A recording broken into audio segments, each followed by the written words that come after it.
مالکی آج بھی ہاتھ کھول کے نماز پڑھتے ہیں۔ اس کے آگے آ جائیں تو اگلے امام ہیں امام شافعی، انہوں نے کہا ماتا شافعی لیسا یدری علی ربہو ام ربہ اللہ، مر گیا شافعی مگر پہچان ہی نہیں سکا اسے علی کہنا ہے یا اسے اللہ کہنا ہے۔ لہٰذا مرنا ہے، قبر کی چار دیواری میں جانا ہے، امام اسے بنانا جو تیری بخشش کروا سکے۔ اتنا اہم ہے امام، اتنی ضرورت ہے مذہب میں امام کی۔ میں بات آسان کر دیتا ہوں تاکہ پچیتی زمیندار بندوں تک بات پہنچے۔ جو بندہ یہاں ہاتھ رکھ کے نماز پڑھتا ہے وہ اپنی مرضی سے نہیں پڑھتا، اپنے امام کے کہنے پہ پڑھتا ہے۔ ایسے میں ٹھیک کہہ رہا ہوں، تھوڑی ہوں ہاں تو آپ کریں گے نا۔ یہ جس نے یہاں ہاتھ رکھے اس نے اپنی مرضی سے رکھے، اسے کس نے کہا؟ کیونکہ اس نے تو نبی دیکھا ہی نہیں، اس کے امام نے کہا کہ نبی یہاں ہاتھ رکھ، ڈاکٹر صاحب اس نے یہاں رکھ لی۔ جس نے یہاں رکھے اسے کس کے کہنے پہ؟ جس نے یہاں رکھے، جس نے کھول کے پڑھی، امام کے کہنے پہ نا۔ اب ہم میں سے کسی نے نبی دیکھا نہیں، ہم نے اپنے اپنے اماموں سے پوچھا کہ نبی کیسے پڑھتے تھے۔ ایک امام نے کہا یہاں ہاتھ رکھتے تھے، ایک نے کہا نہیں یہاں رکھتے تھے، ایک نے کہا یہاں ہاتھ رکھتے تھے، ایک نے کہا کھول کے۔ عقل تسلیم نہیں کرتی۔ نماز وہ کام ہے جو دن میں نبی 5 دفعہ کرتے تھے، اور کرتے بھی چھپ کے نہیں تھے، لوگوں کے سامنے تھے۔ ذہن تسلیم نہیں کرتا کہ جو کام دن میں نبی 5 دفعہ کرتے تھے، امت کو ابھی تک وہ پورا یاد نہیں ہوا کہ وہ کیسے کرتے تھے۔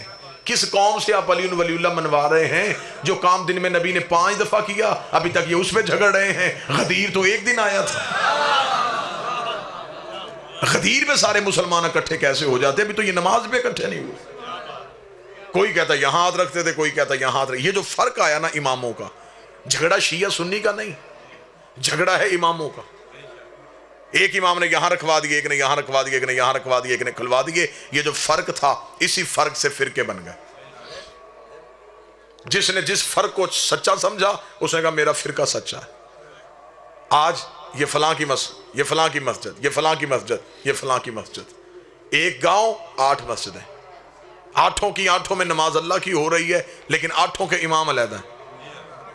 میں ٹھیک کہہ رہا ہوں یا غلط کہہ رہا ہوں؟ ہر ایک مسجد بنی ہے امام کے نام پہ، اللہ کے نام پہ مسجدیں نہیں بنی، اماموں کے نام پہ مسجدیں بن گئی۔ یہ فلاں مسلکی ہے، یہ فلاں مسلکی ہے، یہ فلاں مسلکی ہے۔ 1400 سال ہو گئے مسلمان گردنیں کاٹ رہے ہیں، تیری نماز غلط ہے، تیرا روزہ غلط ہے، تیرا وضو غلط ہے، میری نماز ٹھیک ہے، میرا روزہ ٹھیک ہے، میرا وضو ٹھیک ہے۔ اب یہ بحث نہ کرو کہ نماز کس کی ٹھیک ہے، پہلے یہ پتہ کرو امام کس کا ٹھیک ہے۔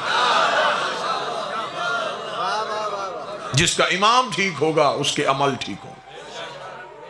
اگر امام ہی غلط ہوا تو پھر اس کا مطلب ہے کہ بنیاد ہی غلط ہو جائے گی۔ کو بات سمجھ میں آ رہی ہے یا نہیں آ رہی؟ اب اماموں کا کام تھا ہم تک دین پہنچانا۔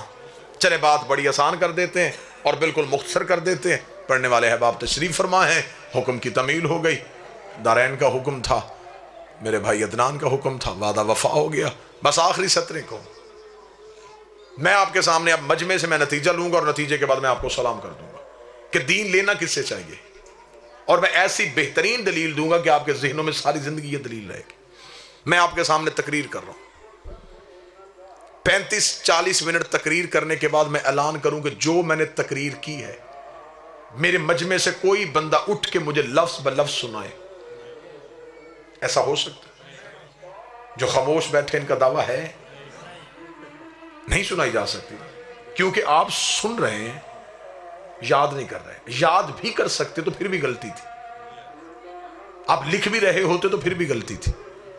لہجے کی روانی وہ نہیں ہے، لفظوں کی ترتیب وہ نہیں ہے، الفاظ کا استعمال وہ نہیں ہے۔ ایسا ہی ہے، میں 35 منٹ تقریر کروں تو اتنے بندے بھول سکتے ہیں اور اگلے لمحے پہ بھول سکتے ہیں۔ میں اس سے سادہ دلیل اور اس سے آسان مثال میں نہیں دے سکتا۔ مجھ جیسے طالب علم کی 35 منٹ کی تقریر اتنے پڑھے لکھے بندوں کو یاد نہیں ہو سکتی، تو نبی کی 23 سال کی تبلیغ چند دن پہلے بت چھوڑنے والے بندوں کو یاد کیسے ہو؟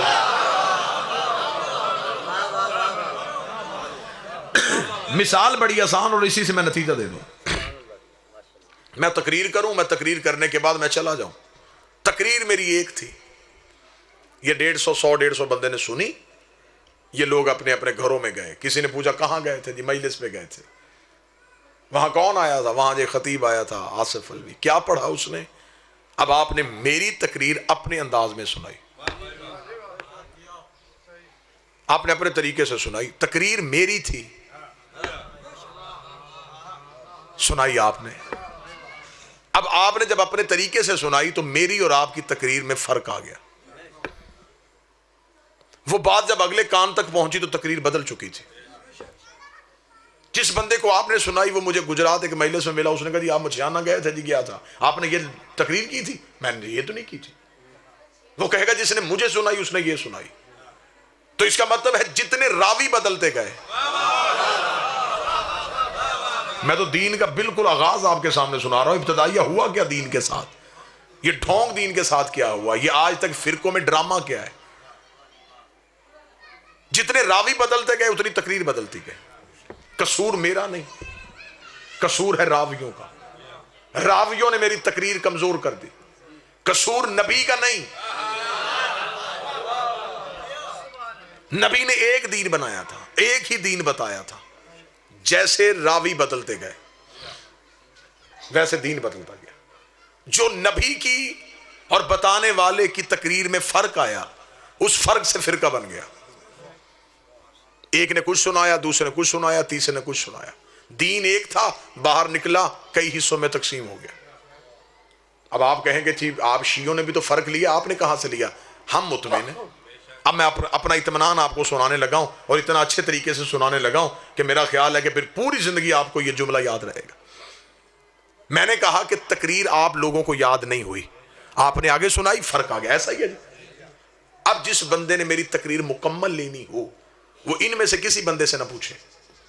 یہ بیٹھا ہوا ہے سامنے ایک نوجوان, اس کے ہاتھ میں موبائل کیمرہ, یہ میری تقریر ریکارڈ کر رہا ہے. اس کے پاس ایک ایسا آلہ ہے جس میں یہ صلاحیت ہے کہ وہ میرے لفظوں کو محفوظ کر سکتا ہے. میں بالکل نتیجہ یہ کہ آپ کو سلام کرنے لگا, بالکل زحمتیں تمام ہو گئی. اس کی صلاحیت نے میرے لفظوں کو محفوظ کر لیا. اب کل کو یہاں پہ کوئی بندہ ہے وہ کہے جی کل آصف الوی صاحب یہاں آئے تھے, مجلس پڑھی تھی, جی پڑھی تھی. کس کس بندے نے سنی؟ فلاں فلاں بندے نے سنی. وہ ایک ایک بندے کے گھر گیا, کسی نے کوئی سنائی, کسی نے کوئی سنائی, کسی نے کوئی سنائی. وہ سر پکڑ کے بیٹھ گیا. اس وقت تقریر وہ ایک کر کے گیا ہے. کوئی بندہ کہتا یہ کہہ کے گیا, کوئی کہتا یہ کہہ کے گیا, کوئی کہتا یہ کہہ کے گیا. پھر آخر ایک عقل مند بندہ ملا. اس نے کہا اتنے دروازوں پہ نہ جا. مجلس میں بیٹھا تھا ایک بچہ, اس کے ہاتھ میں تھا ایک موبائل فون, اس میں اس نے پوری تقریر ریکارڈ کی ہے. تو اس بچے کے پاس جا. اب یہاں اس بندے کے ساتھ علاقے کے بوڑھے لڑنا شروع کر دیں کہ تو بوڑھوں کے ہوتے ہوئے بچے سے کیوں پوچھ رہا ہے.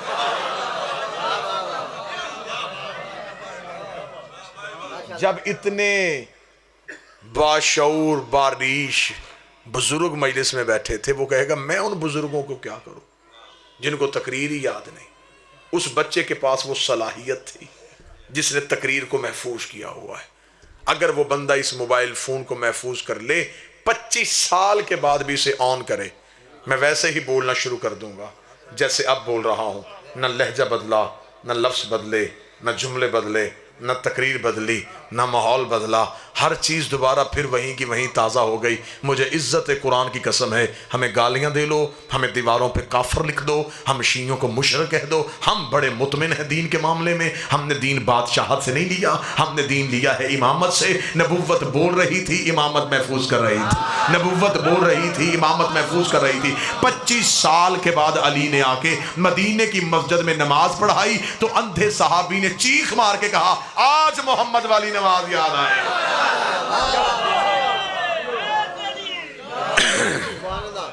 یہ بات میں کتابوں سے دکھانے کے لیے تیار ہوں کہ علی کی پہلی نماز میں ایک اندھا صحابی چیخ اٹھا.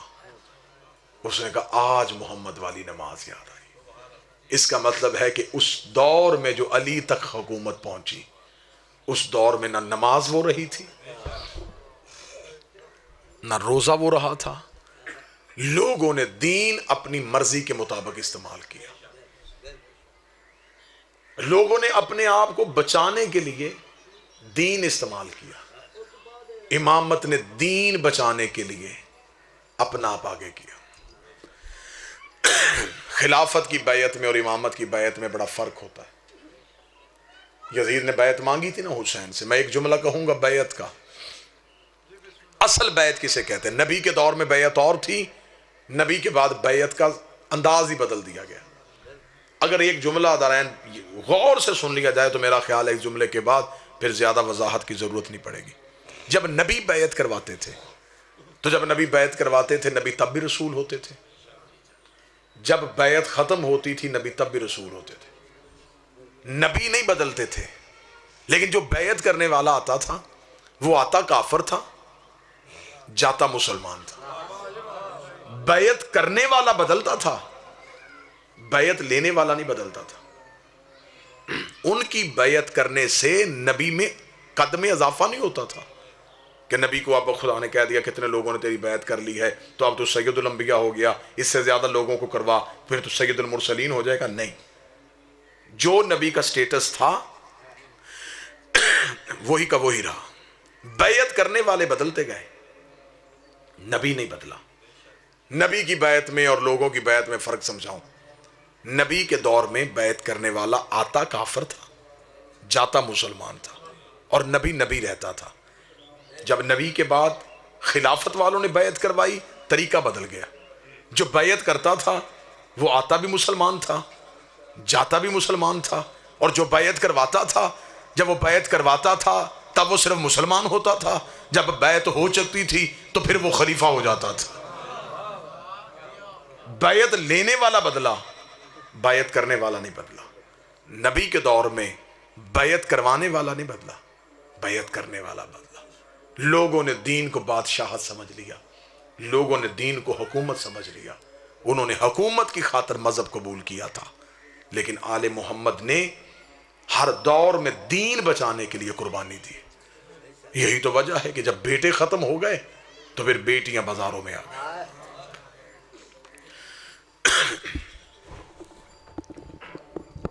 لوگوں نے سمجھا تھا کہ شاید علی کے بیٹے مارے جائیں گے تو پھر دین بچانے والا کوئی نہیں ہوگا۔ میرا سلام علی کی ان بیٹیوں پہ جنہوں نے بعد از حسین دین بچانے کی ایسی ذمہ داری لی کہ علی کی بڑی بیٹی قاتل کے گھر چلی گئی اور قاتل کے گھر جا کے بھائی کے سر والا نیزہ زمین پہ گاڑ کے کہتی ہے تو نے باغی نہیں نمازی مارا۔ سفر کا ابتدا علی کی بیٹیاں شام کے بازاروں میں، مدینے سے چلی بطول، مکے میں آئی تو جانشین رسول، کربلا میں 8 دن حسن بنی رہی، شام میں غریباں کی قرات عباس بنی، 11 محرم کو پھر علی بن گئی، پھر کربلا سے کوفہ گئی، پھر کوفہ سے شام پہنچی، 3 دن شام کے باہر کھڑی رہی، پھر شام شہر میں داخل ہوئی، 72 بازاروں سے گزاری گئی، 144 گلیوں میں روکی گئی، 288 موڑوں پہ اسے مارا گیا، 21 بار یہ شرابی کے دربار میں پیش ہوئی، 1 سال یہ بغیر چھت والے زندان میں بیٹھی رہی، شام سے رہا ہو کے یہ پھر مدینے گئی، مدینے سے قید ہو کے یہ پھر شام آئی، 6666 میل ننگے پاؤں ننگے سر سفر کر کے 15 رجب کو شام کی پہاڑی پہ آ کے رو کے کہتی ہے میرے اللہ اب زینب تھک گئے، میرے اللہ تیرا دین بچ گیا اور مجھے ماں کہنے والا کوئی بھی نہ بچا۔ سادات و غیر سادات سے معافی مانگ کے کتابیں کہتی ہیں امت نے حسین کی لاش کو 9 حصوں میں تقسیم کر دیا۔ کسی نے حسین کی ابا لوٹ لی، کسی نے حسین کی قبا لوٹ لی۔ جب ایک کمینے نے حسین کے کمر بند پہ ہاتھ ڈالا تو غریب کی لاش تڑپ گئی، آواز آئی حیا کر، میری لاش پہ میری بیٹیوں نے آنا۔ ان میں ایک کمینہ وہ تھا جس نے مولا حسین کے سر کا امامہ لوٹا تھا۔ بس 2 سطریں سننا۔ اس امامے کی تاریخ یہ ہے، اس نے حسین کے سر سے امامہ اتارا، امامہ اتار کے اس نے اپنے سامان میں رکھا کہ جب یزید کے پاس جا کے دربار میں لوگ انعام لیں گے تو میں یزید کو کہوں گا کہ میرے پاس وہ دستار ہے جو نبیوں کی ہے، میں وہ امامہ دے کے یزید سے انعام لوں گا۔ جب یزید کے دربار میں انعامات دینے شروع ہوئے تو یہ کمینہ سب سے آخر میں آیا۔ یہ سمجھتا تھا کہ میرے پاس سب سے قیمتی چیز ہے، یزید انعام مجھے ڈھیر دے گا۔ جب یہ پہنچا تو دربار کا وقت ختم ہو گیا۔ اس ملعون نے کہا تو صبح آ، یہ دستار میرے رکھنا سر پہ، کیونکہ یہ ہے نبی کے سر والی دستار۔ نبی کی دستار میں اپنے سر پہ رکھ کے پھر تجھے انعام دوں گا۔ یہ امامہ لے کے گھر آ گیا۔ کتابیں کہتی ہیں اس نے امامہ ایک صندوق میں بند کر دیا، خود سو گیا۔ صبح یزید سے اٹھ کے انعام لوں گا۔ جب یہ آدھی رات کو اس کی زوجہ نے آ کے اس کا کاندھا پکڑ کے ہلایا، اسے کہا ملعون تو نے صندوق میں کیا چھپایا ہے؟ اس نے کہا کیا ہوا؟ اس نے کہا پوری رات ہو گئی ایک بی بی میرے صحن میں رو رہی، میں جب بھی اٹھ کے دیکھتی ہوں تو وہ اس صندوق کے قریب بیٹھی ہوتی، کیا ہے اس میں؟ یہ ڈر گیا۔ اس نے جلدی سے صندوق کھولا، حسین کا امامہ نکال کے اس نے کہا نہیں، میں نے حسین کی ماں کو نہیں، میں نے صبح یزید کو دے کے انعام لینا۔ یہ امامہ لے کے بازار میں نکلا، بازار سے نکل کے جنگل میں گیا۔ کتابیں کہتی ہیں یہی لفظ پکارتا رہا، میں نے حسین کی ماں کو نہیں، میں نے یزید کو دے کے انعام لینا۔ دماغ اس کا پھر گیا، ذہنی طور پہ پاگل ہو گیا، جنگل میں مر گیا۔ پورا 1 سال امامہ جنگل میں رہا۔ 1.5 سال کے بعد ایک حاجیوں کا قافلہ وہاں سے گزرا، اس میں سے ایک نبی کے دور کا صحابی تھا۔ اس نے آواز دے کے کہا، اس نے کہا مجھے اس جنگل سے مدینے کے محمد کی خوشبو آ رہی ہے۔ یہاں تو اس جنگل میں کسی نبی کی قبر ہے یا کسی نبی کے بیٹے کی قبر ہے۔ یہ خوشبو کو ڈھونڈتا ڈھونڈتا جنگل میں گیا۔ اس نے دیکھا کہ دور ٹیلے پہ ایک امامہ پڑا ہے۔ اس نے قریب جا کے جب امامہ اٹھایا تو اس نے ایک عربی میں شعر پڑھا، وہ شعر کتابوں میں ہے، میں وہ شعر پڑھوں گا، ہائے زبان سے نکلے گی۔ اس نے امامے کی حالت دیکھی۔ امامے کی حالت کیا تھی؟ تلواروں کے کٹ، تیروں کے سوراخ، اکبر کے لہو کے چھینٹے۔ یہ وہی امامہ تھا جسے چادر بنا کے قاسم کی لاش اکٹھی کی تھی۔ قاسم کا لہو، اصغر کا لہو۔ اس نے امامہ ہاتھ میں رکھ کے شعر پڑھا۔ اسے کہ خوشبو بتاتی ہے کوئی شریف مارا گیا، حالت بتاتی ہے کوئی غریب مارا گیا، تیری خوشبو بتاتی ہے تو کسی اہم شخص کا امامہ۔ اس نے وہی امامہ اٹھایا، اپنے سفر سامان میں رکھا۔ مولا سجاد واپس مدینے آ چکے تھے۔ اس نے مکہ میں اللہ کے گھر کا حج کیا۔ مدینہ حسین کے بیٹے کا سلام کرنے کی خاطر اس نے اپنے گھوڑے کو دوڑایا مدینے کی طرف۔ مدینے سے ایک شخص آ رہا تھا، وہ اسے رستے میں ملا۔ اس نے اسے پوچھا محلہ بنی ہاشم میں رسول کے گھر میں کوئی ہوتا ہے؟ اسے کہا ہاں، حسین کا بیٹا شام کی قیدوں سے رہا ہو کے واپس مدینے آ چکا ہے۔ اس نے کہا ان سے ملاقات ہو سکتی ہے؟ اس شخص نے کہا وہ ملتا کسی سے نہیں، جب سے شام سے آیا ہے وہ گھر میں رہتا ہے۔ کیا کرتے ہیں امام؟ اس نے کہا صرف روتا ہے، اس کی آنکھوں میں لہو ہے، اسے شام کی گلیاں نہیں بھول رہی۔ اس نے کہا میں صرف مولا کی زیارت کے لیے جا رہا ہوں، اگر میں جاؤں تو مجھے امام مل لیں گے؟ اس نے کہا تیرے مقدر کی بات ہے، لیکن ہاں اتنی بات ہے کہ کل جب میں مدینے سے نکلا ہے نا تو مدینے کے باہر سجاد بیٹھے تھے۔ میں نے جا کے پوچھا مولا آپ تو گھر سے باہر نہیں آتے، مدینے سے باہر شجرۃ الوداع پہ کیوں بیٹھے؟ تو رو کے اس نے مجھے کہا میرا کوئی مہمان آ رہا ہے۔ اب اللہ جانے یہ کون مہمان ہے جس کا راہ دیکھنے کے لیے حسین کا بیٹا مدینے کے باہر آ کے بیٹھ گیا۔ اس نے اپنے گھوڑے کو دوڑایا کہ اس مہمان کے پہنچنے سے پہلے میں مدینے پہنچ کے حسین کے بیٹے کا سلام کر لوں۔ جب آیا تو مولا سجاد شجرۃ الوداع کے قریب بیٹھے تھے۔ اس نے دور سے حسین کے سجاد کو دیکھا، اس نے گھوڑا وہیں پہ چھوڑا، دوڑتا ہوا آیا، قدموں میں گرا، مولا سلام، مولا تجھے تیرے بابے کا پرسا، مولا مجھے نہیں خبر تھی حسین کربلا میں مارے گئے، مولا مجھے خبر ہوتی میں نصرت حسین کی خاطر آتا، مولا میرا سلام۔ امام نے سلام کا جواب دے کے کہا جلدی کر، میں تیرے انتظار میں، تیرے پاس میری کوئی امانت ہے، امانت کا نام آنا تھا۔ قدموں پہ سر مارا، رو کے کہنے لگا تو پاک گھر کا شہزادہ ہے، تیری صداقت پہ کوئی شک نہیں، نہ مجھے وطن سے کسی نے کوئی چیز دے کے بھیجی، نہ مجھے مکے سے کسی نے کوئی چیز دے کے بھیجی۔ امام نے فرمایا اپنا سامان سفر اتار۔ اس نے سامان سفر اتارا، سجاد کا لہو تیز ہو گیا۔ مولا سجاد نے اس کے سامان میں سے بابے کا امامہ اٹھایا، امامہ اٹھا کے سینے سے لگایا، اسے کہا مولا میں سمجھا نہیں، فرمائیے میرے غریب بابے کا امامہ، اور اس دستار کا وارث میں سجاد ہوں۔